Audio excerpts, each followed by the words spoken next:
Hello my dear student, आपके अपने YouTube channel global science IQ में आप सभी लोगों का मैं हार्दिक स्वागत करती हूँ। आशा करती हूँ आप सभी लोग बहुत ही अच्छे होंगे और आपकी स्टडी भी बहुत ही अच्छी चल रही होगी।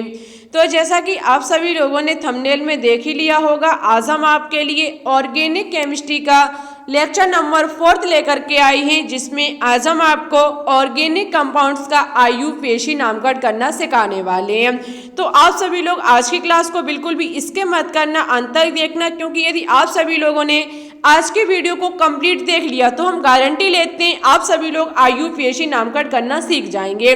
हम आपको बहुत ही सरल तरीके से IUPAC नामकरण करना सिखाएंगे। शायद इससे पहले आप सभी लोगों ने इतने सरल तरीके से ना ही IUPAC नामकरण करना पढ़ा होगा, ना ही कभी सीखा होगा।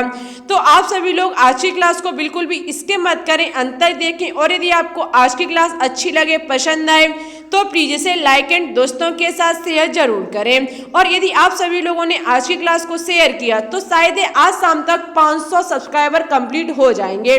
तो आप सभी लोगों को इतना काम करना है कि आज शाम तक आपको 500 सब्सक्राइबर कंप्लीट कराने हैं, ठीक है। तो आप सभी लोग ज्यादा से ज्यादा आज की वीडियो को शेयर करें। तो फिर टाइम ना वेस्ट करते हुए बात करते हैं आज के टॉपिक पर, और आज का टॉपिक आपके एग्जाम्स के लिए बहुत ही इंपॉर्टेंट टॉपिक है। तो जैसा कि हम आपको सिखाने वाले IUPAC नेमिंग, सबसे पहले आपको पता होना चाहिए कि IUPAC की फुल फॉर्म क्या होती है। तो देखो, IUPAC की full form international union of pure and applied chemistry होती है, ठीक है। IUPAC की जो फुल फॉर्म होती है वो international union of pure and applied chemistry होती है। अब बात करेंगे आज के इंपॉर्टेंट टॉपिक IUPAC नेमिंग पर। देखो, सबसे पहले आप सभी लोगों को कुछ चीजें सीखने पड़ेंगी, कुछ रूल सीखने पड़ेंगे, उसके बाद आप IUPAC नामकरण करना सीख जाएंगे। यदि आपको कोई भी श्रृंखला दे दी जाए, गारंटी लेते हैं आप 2 सेकंड तब लगेंगे कि शायद आप IUPAC नामकरण करना निकाल के दिखा देंगे, ठीक है। तो ओनली आपको कुछ चीजें सीखने, कुछ नियम सीखने, उसके बाद आप सेकंडों में सीख जाओगे IUPAC नामकरण करना, कितनी भी बड़ी श्रृंखला आपको दे दी जाए, ठीक है। सबसे पहले आपको सीखने पड़ेंगे वर्ड रूट। इनका प्रयोग कहाँ किया जाएगा वो हम आपको इसी वीडियो में अंत में जाकर के बताएंगे कि जो वर्ड रूट है उनका प्रयोग कहाँ किया जाएगा। तो याद रखना, जिसे कहा जाता है शब्द मूल या फिर मूलाक्षर। देखो, कार्बन परमाणुओं की संख्या, कहने का मतलब है जैसे कि आपको ये श्रृंखला दे दी जाए एग्जाम में, CH3 single bond CH single bond CH कर कितनी भी बड़ी श्रृंखला दे दी जाए, उस टाइम ये जो कार्बन है, इन कार्बन परमाणुओं की संख्या के आधार पर आपको शब्द मूल लिखने पड़ते हैं। कैसे लिखोगे ये हम आपको बाद में बताएंगे, ठीक है। जैसे कि आपको कार्बन श्रृंखला दे दी जाए, उसमें ओनली कार्बन परमाणुओं की संख्या 1 है, तो आप शब्द मूल मैथ का प्रयोग करेंगे। और यदि कार्बन परमाणुओं की संख्या 2 है तो आप एथ का प्रयोग करेंगे। और यदि कार्बन श्रृंखला में कार्बन परमाणुओं की संख्या 3 है तो आप प्रोप का प्रयोग करेंगे। यदि कार्बन परमाणुओं की संख्या 4 है तो आप ब्यूट का प्रयोग करेंगे। 5 है तो आप पेंट का प्रयोग करेंगे, ठीक है। ओनली आपको 10 कार्बन परमाणुओं की संख्या और उनके शब्द मूल सीखने पड़ेंगे। यदि कार्बन परमाणुओं की संख्या 1 है तो मैथ, 2 है तो एथ, 3 है तो प्रोप, 4 है तो ब्यूट और 5 है तो पेंट। आगे बात करेंगे, यदि कार्बन परमाणुओं की संख्या 6 है तो उस समय आप हेक्स का प्रयोग करेंगे। 7 है तो आप हेप्ट का प्रयोग करेंगे। 8 है तो ऑक्ट का प्रयोग करेंगे। 9 है तो नॉन का करेंगे। 10 है तो डेक का करेंगे, ठीक है। इजी है, कोई कठिन चीज नहीं है, आपको कैसे भी सीखने पड़े, लेकिन आपको ये चीज सीखनी पड़ेगी। ये चीज नहीं सीखोगे आप IUPAC नेमिंग करना नहीं सीख पाएंगे। तो याद रखना, meth, eth, prop, but, pent, hex, hept, oct, non, dec, ठीक है। ओनली 2-3 बार रिवाइज करें, आपको याद हो जाएंगे, ठीक है। सेकंड चीज पर बात करेंगे, ये हमारी फर्स्ट चीज हो गई। उसके बाद सेकंड चीज आपको याद करनी पड़ेगी प्रतिस्थापी समूहों के पूर्व लगन। जैसे कि कोई कार्बन श्रृंखला है, उसमें आपको प्रतिस्थापी दिए जा सकते हैं, तो उस समय आप किसका प्रयोग करेंगे। तो देखो, यदि हमें प्रतिस्थापी Cl दे दिया जाए तो वह हम क्लोरो का प्रयोग करेंगे। यदि हमें प्रतिस्थापी के रूप में Br दे दिया जाए तो हम ब्रोमो का प्रयोग करेंगे। और यदि हमें प्रतिस्थापी के रूप में I दे दिया जाए तो हम आयोडो का प्रयोग करेंगे, ठीक है। हम भूल गए, यहाँ पर F भी हो सकता है, मीन्स हैलोजन परिवार के सभी एलिमेंट्स आपको पता होगा। F होने पर हम फ्लोरो का प्रयोग करेंगे, ठीक है। ये चीज आपको सीखनी पड़ेगी। यदि प्रतिस्थापी के रूप में हमें NO2 दे दिया जाए तो हम नाइट्रो का प्रयोग करेंगे, और यदि R का मतलब है कोई एल्किल भी हमें दे सकते हैं, जैसे कि मैथिल हुआ, एथिल हुआ, प्रोपिल हुआ, ठीक है, कुछ भी हो सकता है, वहां पर भी हम एल्किल का मतलब है जैसे कि CH3 हुआ तो हम मैथिल का प्रयोग करेंगे, हमारा C2H5 हुआ तो हम एथिल का प्रयोग करेंगे, ठीक है।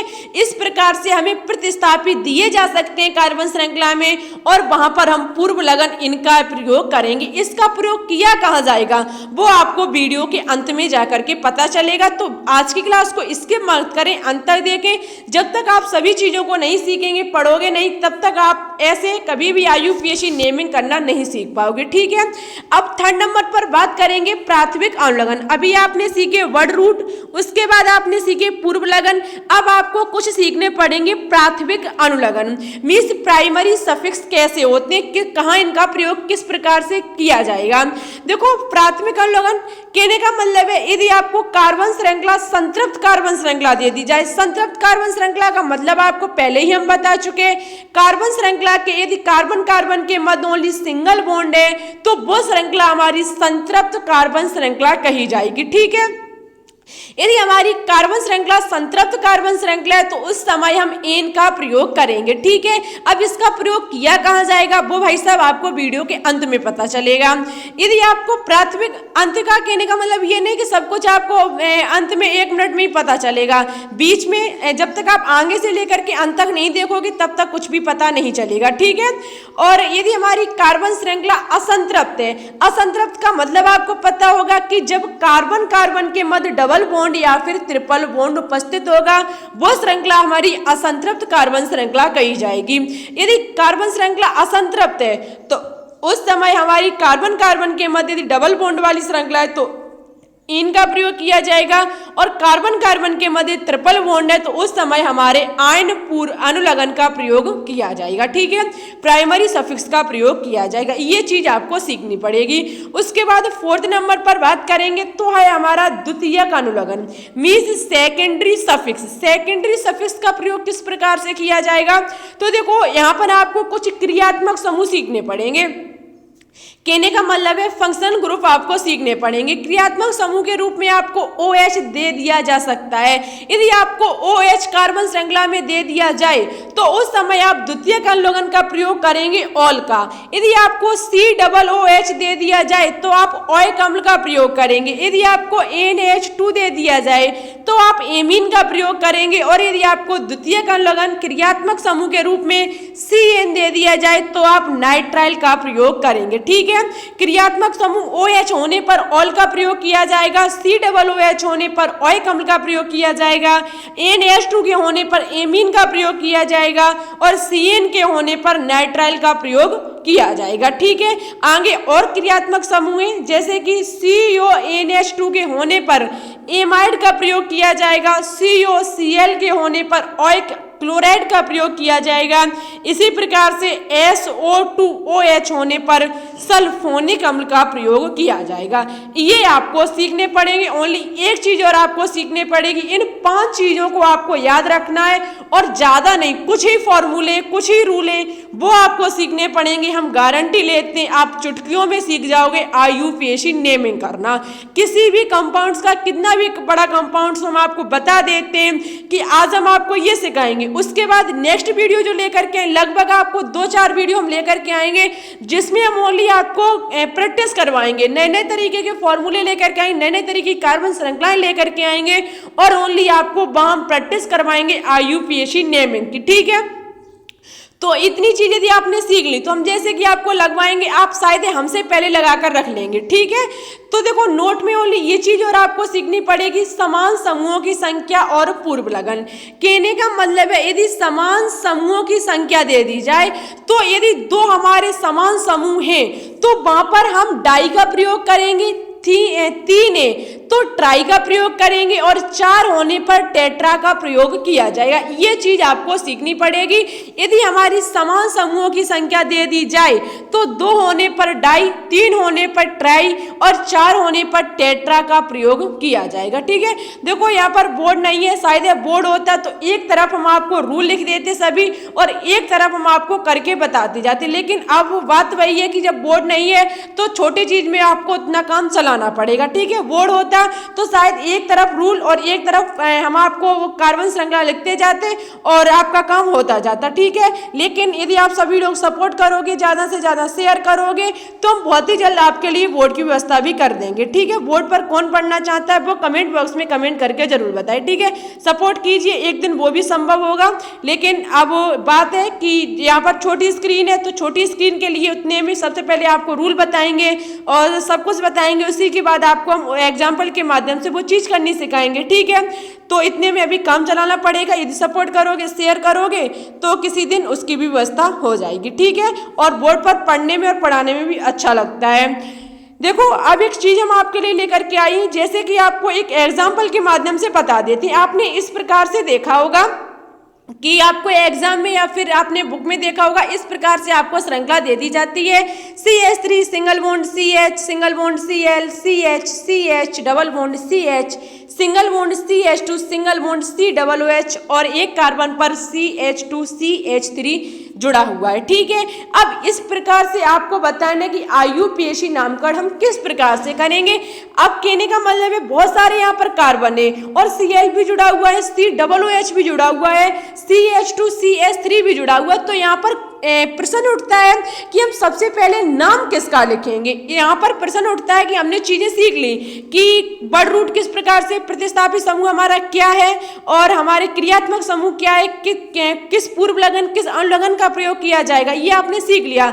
लेकिन अब क्वेश्चन उठता है कि ऐसी श्रृंखला दे जाने पर आप नाम सबसे पहले किसका लिखोगे, इस Cl का लिखोगे या फिर इस COOH जो क्रियात्मक समूह आपका होता है उसका लिखोगे या फिर इसका लिखोगे या फिर इस पूरी श्रृंखला का लिखोगे, किसका लिखोगे। तो इसके लिए आपको ज्यादा नहीं कुछ रूल सीखने पड़ेंगे जो हम आपको बताने वाले हैं।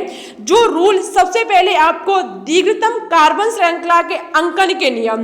देखो, इतने इजी रूल कभी नहीं आपने पढ़े होंगे, बहुत सारी बुकों से छांटे तब हम आपके लिए ये रूल लेकर के आए और आप सारी बुक ढूंढ लेना, सारे यूट्यूब को खोज लेना, आपको इतना इजी तरीका कभी नहीं मिलेगा। ठीक है, देखो, दीर्घतम कार्बन श्रृंखला के अंकन के नियम कहने का मतलब है सबसे पहले आपको दीर्घतम कार्बन श्रृंखला का चयन करना पड़ेगा। आपको जो एक श्रृंखला दे दी जाएगी उसमें आपको ऐसी श्रृंखला चुननी है जिसमें कार्बन परमाणुओं की संख्या सबसे सर्वाधिक हो। ठीक है, ये नियम फर्स्ट हमारा हुआ। सेकंड नियम कहता है कि श्रृंखला में 2 आवंध, त्रिआवंध और क्रियात्मक समूह आदि के उपस्थित होने पर इन्हें सदैव दीर्घतम संभव श्रृंखला के सम्मिलित किया जाता है। कहने का मतलब है जब आप कार्बन श्रृंखला का चयन करेंगे, मैंने कहा सबसे लंबी कार्बन श्रृंखला का चयन करेंगे, यदि उस कार्बन श्रृंखला में कोई 2 आवंध या फिर त्रिआवंध उपस्थित है और यदि कोई क्रियात्मक समूह भी उसमें हो सकता है तो उसे आप उस दीर्घतम संभव श्रृंखला में आपको सम्मिलित करना पड़ेगा।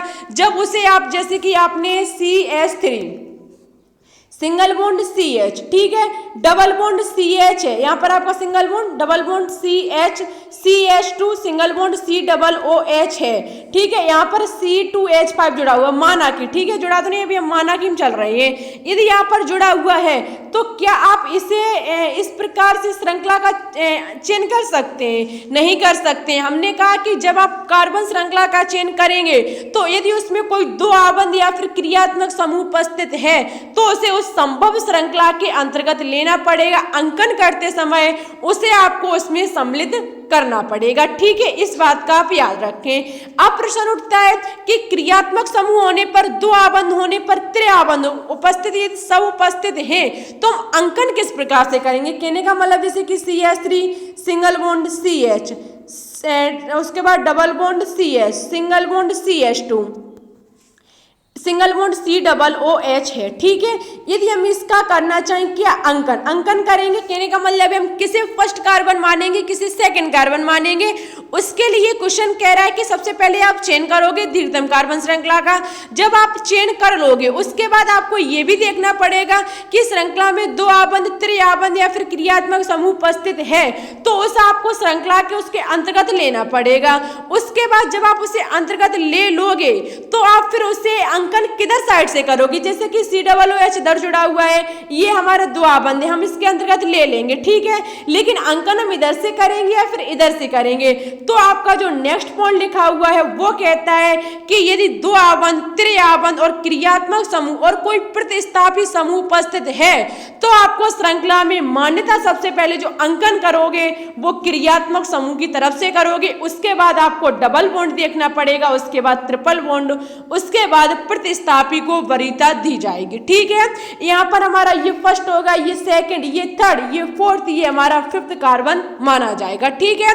ऐसा नहीं है कि आप यहाँ से अंकन करें 1 2 3 4 5, तो 5 नंबर पर क्रियात्मक समूह पड़ेगा जाकर के और सेकंड नंबर पर पड़ेगा जाकर के आपका डबल बॉन्ड, तो ये संभव नहीं है। जो वरीयता दी जाएगी वो सबसे पहले क्रियात्मक समूह को दी जाएगी, अंकन उधर साइड से किया जाएगा जिधर साइड से क्रियात्मक समूह नजदीक पड़ेगा।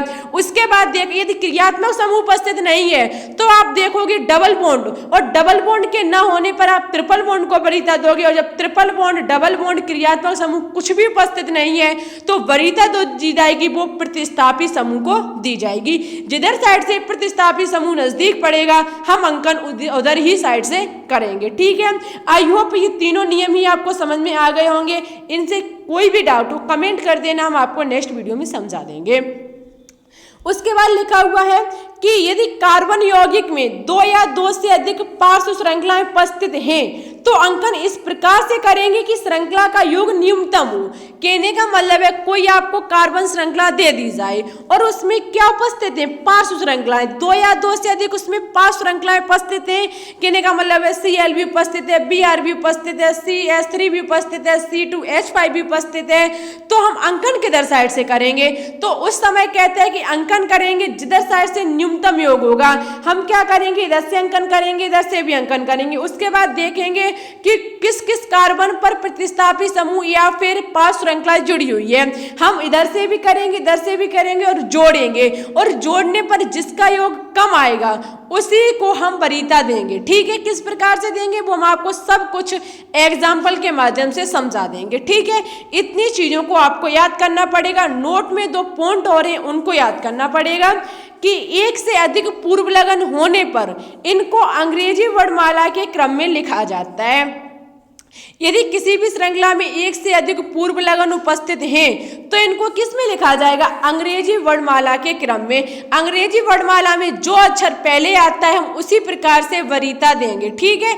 मैसिंग मैथ और एथ उपस्थित होने पर एथ हमारा ई पहले आता है, एम बाद में आता है, तो वरीयता किसको दी जाएगी, एथ को दी जाएगी, ठीक है। उसी प्रकार से यदि किसी कार्बन श्रृंखला में प्रतिस्थापी समूह तथा पार्श्व श्रृंखलाएं दोनों जुड़ी हैं तो वहां पर वरीयता पार्श्व श्रृंखला को दी जाएगी। यदि किसी भी कार्बन श्रृंखला में प्रतिस्थापी समूह और पार्श्व श्रृंखला के रूप में CH3 हो सकता है, C2H5 हो सकता है, CH3H7 हो सकता है, ठीक, कुछ भी हो सकता है। इसके होने पर आप जो वरीयता दोगे वो किसको दी जाएगी, पार्श्व श्रृंखला को, ना कि प्रतिस्थापी समूह को। पहले हम पार्श्व श्रृंखला का नाम लिखेंगे, उसके बाद वरीयता देंगे प्रतिस्थापी समूह को। बस ओनली आपको इतनी चीज और इतने ही नियम सीखने पड़ेंगे। ओनली आप इतनी चीज सीख गए, गारंटी हम लेते हैं आप सेकंडों में IUPAC नामकरण करना सीख जाएंगे।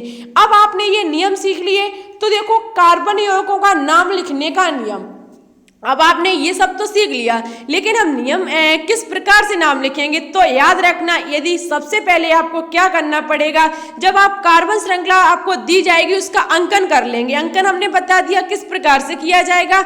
अंकन करने के बाद अब आप नाम किस प्रकार से लिखेंगे, तो उसके लिए आपको फर्स्ट पूर्व लगन का मतलब है कि प्रतिस्थापी समूह। यदि कार्बन श्रृंखला में कोई प्रतिस्थापी समूह उपस्थित है तो सबसे पहले हम उस प्रतिस्थापी समूह का नाम लिखेंगे।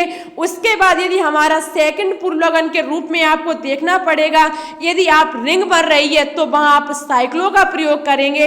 उसके बाद आप वर्ड रूट को लिखोगे और उसके बाद आप देखोगे कि कार्बन कार्बन के मध्य कौन सा बंध है। मीन्स सेकंड अनुलग्न के रूप में आपको देखना पड़ेगा कि कार्बन कार्बन के मीन्स कौन सा बंध है। सिंगल बॉन्ड है तो आप एन का, डबल बॉन्ड है तो इन का और ट्रिपल बॉन्ड है तो आयन का प्रयोग करेंगे। और उसके बाद अंत में आप लिखोगे क्रियात्मक समूह का नाम। ओनली बस इसी प्रकार से आप कितना भी बड़ा यूपीएससी नामकरण क्यों ना दे दिया जाए एग्जाम में करने के लिए आप सेकंडों में कर लोगी। सबसे पहले कार्बन श्रृंखला देख ली, उसके बाद उसका अंकन कर लीजिए, उसके बाद बस ये नियम अपना लीजिए और आईयूपीएससी नामकरण करके लिख दीजिए। चलो देखते हैं एग्जाम्पल के माध्यम से।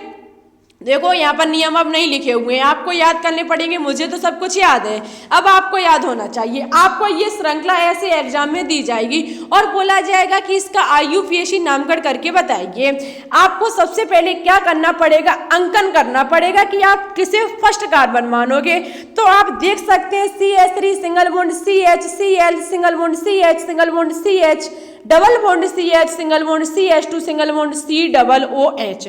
इसमें आपको सबसे पहले अंकन करने के लिए सबसे बड़ी कार्बन श्रृंखला को चुनना पड़ेगा और सबसे बड़ी कार्बन श्रृंखला चुनने के लिए आपको देखना पड़ेगा कि दो आबंध या फिर कोई क्रियात्मक समूह तो उपस्थित नहीं है। यदि वो उपस्थित है तो आपको वो द्वितीयक कार्बन श्रृंखला के अंतर्गत लेना पड़ेगा। सबसे लंबी चेन हमारी सीधी ही चेन बन के आप देख सकते हैं, सीधी चेन रखी हुई है। अब हम अंकन जब करेंगे तो आपको देखना पड़ेगा कि क्रियात्मक समूह, सबसे पहले वरीयता दी जाएगी क्रियात्मक समूह को कि हमारी कार्बन श्रृंखला में कोई क्रियात्मक समूह है या फिर नहीं है। तो आप देख सकते हैं यहाँ पर COOH उपस्थित है। तो बस सबसे हमारी चाबी मैंने पकड़ ली। अब आपने पकड़ लिया तो आप आसानी से काम कर सकते हैं। अब जब आपने क्रियात्मक समूह को पकड़ लिया तो अंकन किधर से होगा, इधर से 1 2 3 4 5 6 7 हमारी 7 कार्बन परमाणुओं की श्रृंखला बनके तैयार हो गई। अब आपने अंकन कर लिया, अब कुछ भी नहीं। अब आपको वही रूल लगाना है कि सबसे पहले आपको देखना पड़ेगा फर्स्ट पूर्वलग्न के रूप में प्रतिस्थापी समूह कि हमारा कोई प्रतिस्थापी समूह उपस्थित है या नहीं है। तो आप देख सकते हैं Cl यहाँ पर प्रतिस्थापी के रूप में उपस्थित है। और अब आप सबसे पहले प्रतिस्थापी का नाम लिखेंगे तो Cl कितने पर है ये भी आपको बताना होगा कि किस कार्बन पर है। तो आप देख सकते हैं 6 कार्बन पर है तो हम लिखेंगे 6। उसके बाद प्रतिस्थापी कौन सा है, क्लोरो। एक बात का याद रखना कि अंक यदि हमारा कोई अंक है तो हम कोमा लगाएंगे और अंक और शब्द के बीच हम डैश का प्रयोग करेंगे। ठीक है, इस चीज को आपको याद करना पड़ेगा। उसके बाद सेकंड नंबर पर आपको बताना था रिंग। यहाँ पर यदि कोई रिंग बन रही है तो हम साइक्लो का प्रयोग करेंगे। आप देख सकते हैं यहाँ पर किसी भी प्रकार की रिंग बनके तैयार नहीं हो रही है। थर्ड नंबर पे था कि वर्ड रूट, कि हम वर्ड रूट के रूप में मुख्य कार्बन श्रृंखला कि कार्बन श्रृंखला की कितनी है यहाँ पर। तो आप देख सकते हैं कार्बन श्रृंखला बनके तैयार हो रही है 7 कार्बन की। और जहाँ पर 7 कार्बन होते हैं वहां प्रयोग किया जाता है हेप्ट का। किसका किया जाता है, हेप्ट का। जब हम हेप्ट का प्रयोग करेंगे उसके बाद हम देखेंगे किसको, कार्बन कार्बन के मध्य डबल बॉन्ड है, ट्रिपल बॉन्ड है, फिर सिंगल बॉन्ड है। तो आप देख सकते हैं कार्बन कार्बन के मध्य कौन सा बॉन्ड उपस्थित है। देखो यदि सिंगल बॉन्ड है तो सिंगल बॉन्ड को मान्यता देंगे और सिंगल बॉन्ड के साथ साथ कोई डबल बॉन्ड उपस्थित है तो उस समय हम मान्यता सिंगल बॉन्ड को नहीं देंगे, डबल बॉन्ड को देंगे। ठीक है, फिर सिंगल बॉन्ड का कोई भी महत्व नहीं रहता है, वरीयता दी जाती है डबल बॉन्ड को। डबल बॉन्ड अब किस पर उपस्थित है तो देख सकते हैं 3rd कार्बन पर उपस्थित है। तो कार्बन अंक और शब्द के बीच में डैश का प्रयोग किया जाता है। ठीक है, तो हम किसका, और डबल बॉन्ड होने पर क्या प्रयोग किया जाता है, इन का। ठीक है, उसके बाद फिर हमारा हम क्या देखेंगे, कोई क्रियात्मक समूह। 5th नंबर पर क्या नियम है, क्रियात्मक समूह। क्रियात्मक समूह हमारा कौन सा उपस्थित है, COOH। और किस कार्बन पर उपस्थित है, फर्स्ट कार्बन पर, जो कि है हमारा ओइक अम्ल। ठीक है, बस इतना आप कर लीजिए, आपका ये आईयूपीएससी नामकरण बनके तैयार हो गया। आई होप आपको समझ में आ गया होगा। मन में किसी भी प्रकार का डाउट हो आप कमेंट कर देना, हम आपको नेक्स्ट वीडियो में समझाने की पूरी कोशिश करेंगे।